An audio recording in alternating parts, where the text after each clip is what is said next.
Hi guys, welcome back to my channel. I've just come back from my trip to Japan and I've received some questions about trip planning to Japan. In this video today, I'm just going to answer your questions and give you some tips before planning your trip to Japan. Number one, I think first and foremost, what you need to prepare aside from your flight ticket and your itinerary is your visa. Different countries have different visitor pass to Japan.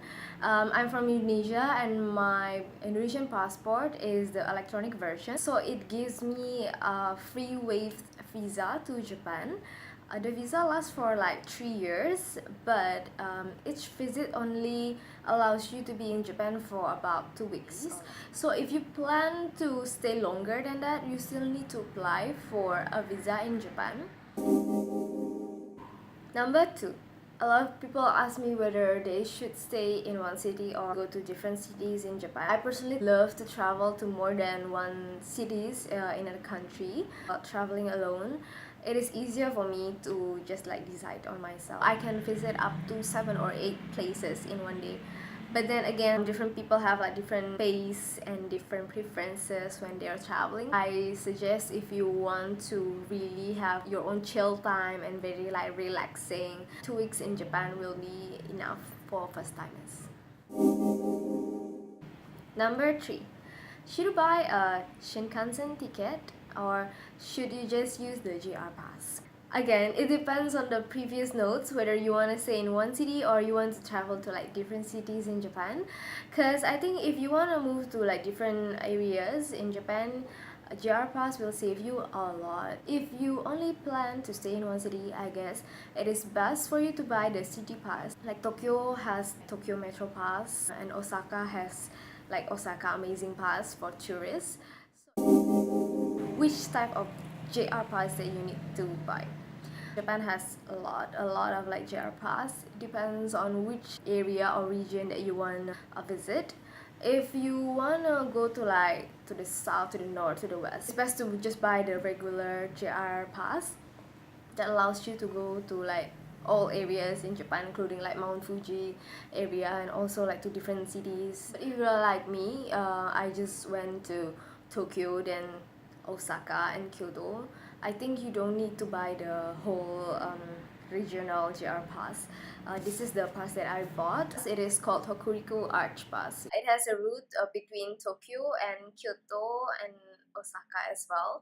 So I think because I don't go to like Fuji or I don't go to like Nagoya, Hokkaido or Sapporo, I think this pass is enough for me. It only costs you like 25,000 yen. For this one, I have to take the Hokuriku Shinkansen. So from Tokyo to Kyoto, I have to do a transit in Kanazawa because it takes like the upper line of the Shinkansen. If you have like more time like me and you're not in a rush, so I think this pass is enough. It shows you like different types of cities that you can go to and it's quite a lot. It also covers all the JR trains and also allows you to take the Narita Express train. It is a very good deal, I guess. Can you buy it like in your home country? Yes, you can buy it, but for me, because I think I was just like too lazy, so I was just like, okay, I'll just arrive in Narita airport and just buy this. So does the JR Pass covers the tourist area in Japan? Yes, the answer is yes. It covers most of the tourist areas in Japan, but sometimes there are places that you want to go that is like quite far from like JR train stations. What you need to have is this PASSMO. This is like a metro, like the subway pass in Japan. Just buy this in the machine in the train stations. One pass can be used in like different cities, so you don't need to worry. Where should I stay in Tokyo? I love to stay in like downtown area. So when I was in Tokyo, I stay in Ginza area. I suggest that you stay in a place where it has a direct access to metro or JR train stations and also quite near to the places that you want to visit. How to travel from Narita airport to the city center? Okay, there are several options that you can choose. First is the Narita Express. The second one is the Keisei Skyliner, and the third one is the limousine airport does. Arrived in Japan, of course I bought the JR Pass and it allows you to take the Narita Express. I just want to try like different type of trains, about 40 minutes from Ueno Station to Narita Airport. It doesn't stop in Tokyo Station, so the nearest one is Ueno Station. But it's expensive in Japan. Depends first on your lifestyle and second is like your currency. When I compare to Singapore, I think it's quite similar, like the expenses for like eating, for coffee, and for like transport. Which season that you should go in Japan? How's the weather was like when you were there? Early May, and I really love the weather because it is like about like 16 degrees in like most cities, and it's not a high season, so I can go to all sort of places and like it's not very crowded. It is important to know like I think several phrases. I love studying languages, so whenever I go to a new place, I will like learn or like study a bit of their like conversational language. I think Japanese people in general are very helpful, so if you were just like politely ask them, I think you'll still survive in Japan.